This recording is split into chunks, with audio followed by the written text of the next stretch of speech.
अभी तक बच्चों हम लोगों ने परावर्तन के नियम को पढ़ा, परावर्तन के बारे में पढ़ा। अब जो मुख्य विषय है उस पर हम लोग आते हैं, और मुख्य विषय है गोलीय दर्पण। गोलीय दर्पण से परावर्तन और गोलीय दर्पण से प्रतिबिंब का बनना, इन दो मुद्दों को हम लोग इस वीडियो में पढ़ेंगे। लेकिन गोलीय दर्पण होता क्या है? अब जैसे मान लीजिए कि यह हमारे पास एक गोला है, शीशे का गोला है, कांच का गोला है, ठीक है। ये हमारे पास एक कांच का गोला है, ये हमारे पास एक कांच का गोला है जो डॉटेड लाइन से बना हुआ है। अब इसमें से हमने एक टुकड़ा काट लिया है, इतना हिस्सा जो है हमने काट करके अलग कर लिया, तो यह क्या कटोरी जैसा हो जाएगा भैया? बिल्कुल हो जाएगा। आइए देखते हैं कैसा दिखेगा ये कटोरी। कटोरी इस टाइप का दिखेगा, दिखाई दे रहा है? ये इस टाइप का ये कटोरी दिखाई देगा। ये देखिए, यहाँ पर ये गड्ढा है, यहाँ पर गड्ढा है, ये और ये इधर से देखेंगे तो ये उभरा हुआ हिस्सा दिखाई देगा, ठीक है। और यह इसका गोलाकार किनारा है, गोलाकार किनारा है, ठीक है। तो जो गोलाकार किनारा है वो वृत्तीय है, ठीक है। तो जब गोले का एक हिस्सा हम लोग निकालेंगे, जब गोले का एक हिस्सा हम लोग निकालेंगे तो जो हिस्सा निकालेंगे वह हिस्सा इस तरह कटोरी टाइप का हो जाएगा, ठीक है।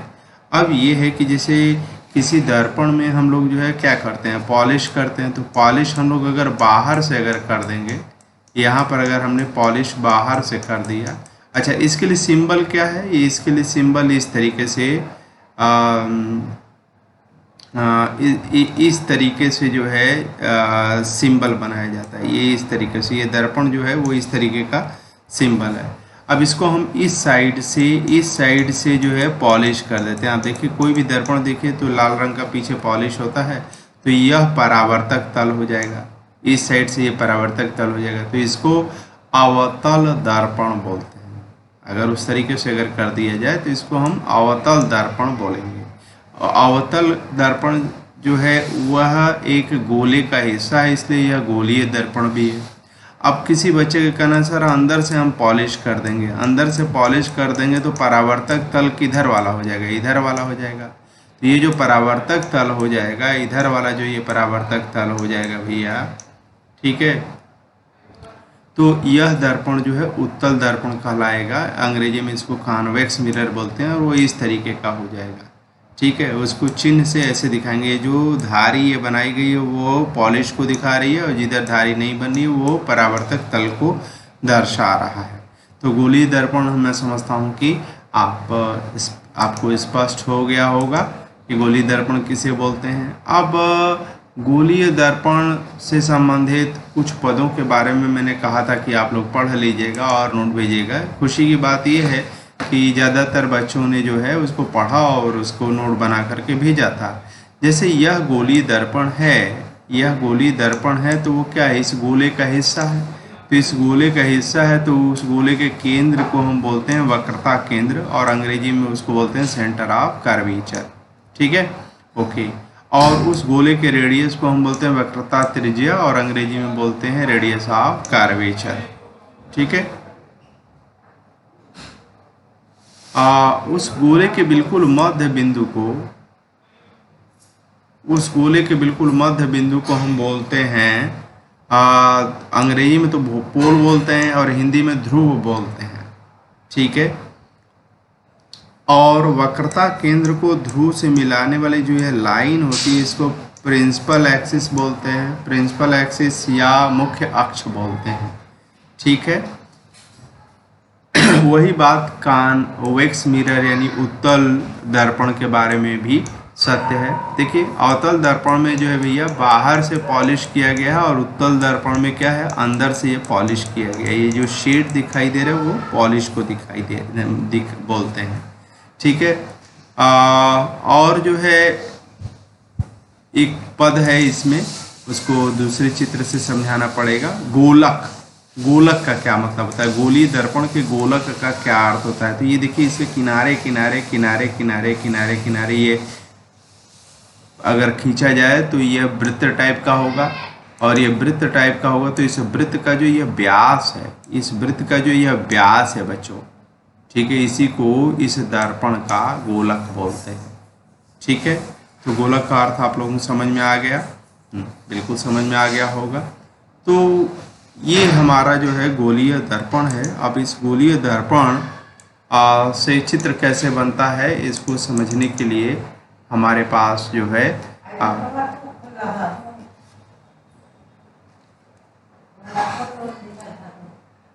हमें समझना पड़ेगा कि गोलीय दर्पण के फोकस का क्या अर्थ होता है। तो आइए समझते हैं कि गोलीय दर्पण के फोकस का क्या अर्थ होता है। जैसे यहाँ पर मैंने एक चित्र लिया है और ये बताइए किस तरह का दर्पण है भैया। यह दर्पण जो है हमारा अवतल दर्पण है। ये देखिए पॉलिश इस साइड से किया गया है तो ये अवतल दर्पण है। इसका ये ध्रुव है, यह बिंदु ध्रुव है और यह बिंदु क्या है, इसके वक्रता केंद्र है। तो ध्रुव और वक्रता केंद्र को मिलाकर के जो लाइन है खींची गई है वो क्या बनी है भैया, इस लाइन का नाम है मुख्य अक्ष है। तो अब इसके सामने अगर कोई वस्तु, अगर मान लीजिए कि कोई चमकदार वस्तु अगर रखी गई है तो उससे किरणें क्या होंगी, ऐसे सीधे जाएंगे। मान ले रहे हैं कि ये चमकदार वस्तु बहुत दूरी पर है, तो कोई भी वस्तु अगर बहुत दूरी पर होगी तो उससे आने वाली जो किरणें हैं, उससे जो आने वाली किरणें हैं वो एक दूसरे के समानांतर होंगी। तो ये जब समानांतर किरणें पड़ती हैं, जब इसके ऊपर समानांतर किरणें पड़ती हैं तो परावर्तन के बाद बच्चों वह एक बिंदु से होकर के गुजरती हैं। सभी देखिए ये यहाँ ऐसे आई, यहाँ से ऐसे आई, परावर्तन के बाद ये किरण ऐसे आई, ये किरण गई टकरा के, परावर्तन होने के बाद यहाँ से आई। तो सभी समानांतर किरणें जो है दर्पण पर, गोलीय दर्पण यानी अवतल गोलीय दर्पण पर पड़ती हैं। तो परावर्तन के बाद एक मुख्य अक्ष पर उपस्थित एक बिंदु पर आकर के मिलती हैं। इसी बिंदु को हम बोलते हैं, इस गोलीय दर्पण यानी अवतल दर्पण का फोकस बोलते हैं। ठीक है, यह कहीं सेंटर ऑफ कर्वेचर यानी वक्रता केंद्र और ध्रुव के बीचों बीच में होता है। ठीक है, तो फोकस और पोल के बीच की दूरी को, फोकस और पोल के बीच की दूरी को फोकस दूरी बोला जाता है। ठीक है, तो सर ये बताइए कि जो है उत्तल दर्पण के लिए कैसे इस चीज़ को परिभाषित करें। तो देखिए उत्तल दर्पण पर अगर हम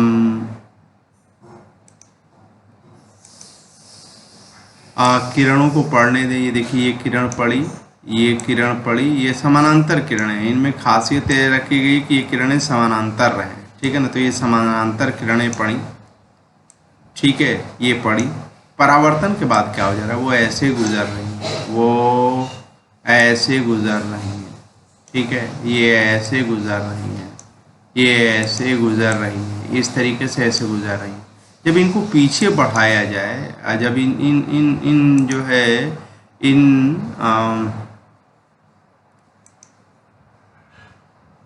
इन किरणों को पीछे बढ़ाएंगे तो देखिए ये कहाँ आकर के मिल रही है, एक बिंदु पर। इन किरणों को जो परावर्तित होने के बाद जा रही है, इनको पीछे अगर पीछे बढ़ाया जाए तो सब काल्पनिक रूप से, देखिए डॉटेड बना हुआ भैया, काल्पनिक रूप से अगर पीछे बढ़ाया जाए तो ये आकर के इस बिंदु पर मिल रही हैं। ठीक है, इस बिंदु पर आकर के सब मिल रही हैं।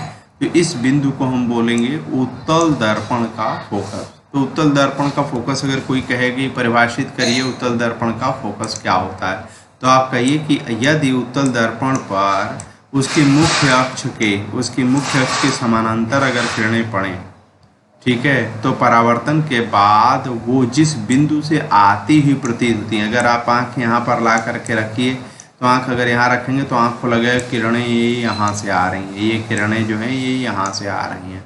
ठीक है, तो जिस बिंदु से आती हुई प्रतीत हों, मुख्य अक्ष पर उपस्थित जिस बिंदु से आती हुई प्रतीत हों, उस बिंदु को हम बोलेंगे उत्तल दर्पण का फोकस। उसी तरह से इस फोकस बिंदु और ध्रुव के बीच की दूरी को हम फोकस दूरी बोलेंगे। तो मैं समझता हूँ कि आप लोग जो है अवतल दर्पण और उत्तल दर्पण दोनों की फोकस दूरी और फोकस का अर्थ आप लोग समझ गए हैं। ठीक है, अब हम लोग गोलीय दर्पण द्वारा प्रतिबिंब के बनने को स्पष्ट करेंगे कि गोलीय दर्पण प्रतिबिंब कैसे बनाता है। ठीक है, इसके लिए हमें कुछ किरणों के बारे में जानकारी होनी चाहिए, है ना। कुछ खास किरणों के बारे में जानकारी होनी चाहिए। जैसे किरण यहाँ पर देख लीजिए, यहाँ पर जो है यह किरण जो है, यह अगर किरण है अवतल दर्पण पर पड़ रही है मुख्य अक्ष के समानांतर, मुख्य अक्ष के समानांतर पड़ रही है। यह किरण जो है मुख्य अक्ष के समानांतर पड़ रही है बच्चों। तो भैया यहाँ पर जो है मुख्य अक्ष के समानांतर पड़ रही है, तो परावर्तन के बाद क्या हो रही है, ऐसे ढंग से जा रही है कि ये फोकस से होकर के गुजर रही है। तो अवतल दर्पण पर कोई भी किरण अगर पड़ेगी, अवतल दर्पण पर कोई भी किरण पड़ेगी मुख्य अक्ष के समानांतर, तो वो निश्चित रूप से फोकस से होकर के जाएगी, निश्चित रूप से वो फोकस से होकर के जाएगी। ठीक है, अगर वक्रता केंद्र से इस बिंदु को यहाँ पर मिला दें तो वो यहाँ क्या है, विलंब जैसा कार्य करेगा। तो ये क्या होगा, ये आपतन कोण होगा और ये क्या होगा, परावर्तन कोण होगा। तो आपतन कोण ये है, परावर्तन कोण ये है, ये दोनों बराबर होंगे। परावर्तन के नियमों का पालन होगा, जहाँ पर भी परावर्तन होगा वहाँ परावर्तन के नियमों का पालन होगा, चाहे वो गोलीय दर्पण से हो चाहे वो समतल दर्पण से हो। ठीक है, ओके। अच्छा, उत्तल दर्पण पर अगर मान लीजिए कि मुख्य अक्ष के समानांतर अगर किरण को डाला जाए तो वो इस ढंग से छितरेगी कि मानो महसूस होगा कि वो मुख्य अक्ष पर उपस्थित एक बिंदु से आ रही है, एक बिंदु से आ रही है। ठीक है, ओके। तो मुख्य अक्ष के अगर समानांतर उत्तल दर्पण पर भेजेंगे तो ऐसे ढंग से छितर जाएगी कि मानो कि वह एक बिंदु जो है एफ मुख्य अक्ष पर जो उपस्थित है वहां से आते हुए प्रतीत होगी।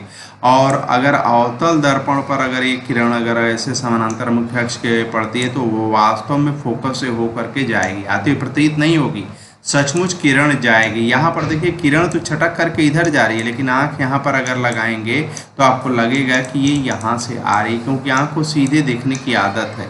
ठीक है, ओके। तो ये किरण के बारे में हम लोगों ने ये सीखा कि अगर मुख्य अक्ष के समानांतर अगर किरण पड़ेगी तो क्या होगा।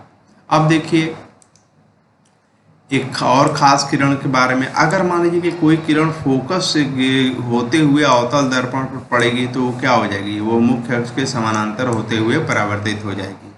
ठीक है, ये जो है बहुत स्पष्ट सी बात है कि यह किरण जो है फोकस से होकर के जाकर अवतल दर्पण पर यहाँ पर हिट कर रही है, तो ये इस परावर्तन के बाद वो क्या हो जा रही है, वो मुख्य अक्ष के समानांतर हो जा रही है।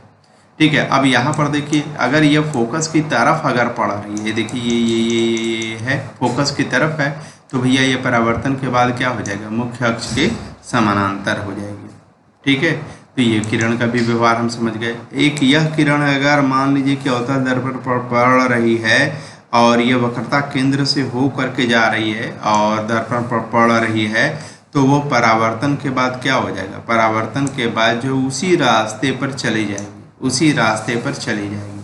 और यहाँ पर बच्चों, यहाँ पर अगर ये मान लीजिए कि वक्रता केंद्र की तरफ अगर इसको डाला जाए तो भैया ये आएगी इस रास्ते से और उसी रास्ते से वापस चली जाएगी।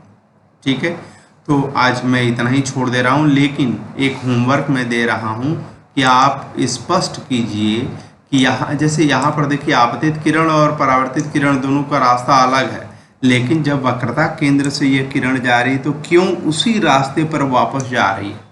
तो प्रश्न मैं ये आपके सामने रख रहा हूँ कि अगर अवतल दर्पण पर एक किरण ऐसे पड़े जो वक्रता केंद्र से होकर के जाए तो परावर्तन के बाद वह उसी रास्ते पर क्यों वापस चली जाती है, या उत्तल दर्पण पर अगर किरण वक्रता केंद्र की तरफ अगर पड़े तो परावर्तन के बाद अपने पुनः उसी पाथ पर उसी रास्ते पर क्यों वापस जाती जिस रास्ते से आई थी। इस प्रश्न का उत्तर लेकर के आप लोग भेजेंगे, इसके बाद अगले टर्न पर और चीज़ें पढ़ाएंगे। अगले टर्न को मिस मत करिएगा, अगला टर्न का वीडियो जो है बहुत ही महत्वपूर्ण है, वहाँ पर हम प्रतिबिंब बनने की प्रक्रिया को समझाएंगे। ठीक है बच्चों, ओके, थैंक यू।